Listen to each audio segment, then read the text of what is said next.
প্রায় ১,০০০ কোটি রুপিতে ধর্মা প্রোডাকশনের অর্ধেক শেয়ার বিক্রি করেছেন করণ জোহর। তার মতে, এতে প্রতিষ্ঠানটির সৃজনশীল এবং ব্যবসায়িক পরিসর আরও সম্প্রসারিত হবে।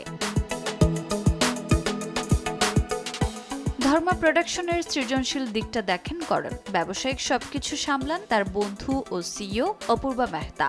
ধর্মার ৫০% বিক্রির সিদ্ধান্তকে সঠিক পদক্ষেপ উল্লেখ করে করণ জানিয়েছেন, সঠিক বিনিয়োগের মাধ্যমে ৫০ কোটি থেকে ১৫০০ কোটি আনা সম্ভব। এই সিদ্ধান্ত প্রতিষ্ঠানকে আরও এগিয়ে যেতে সাহায্য করবে। দরদামের বিষয়ে বেশ দুর্বল করণ, তাই এসব বিষয়ে বন্ধু অপূর্বাই তার ভরসার আশ্রয়স্থল।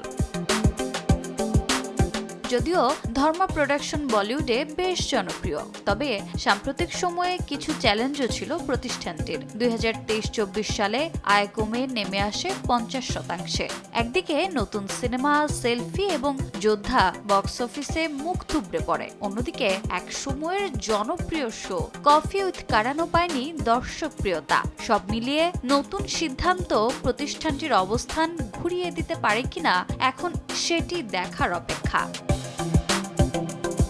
রোজা চৌধুরী, সময় সংবাদ।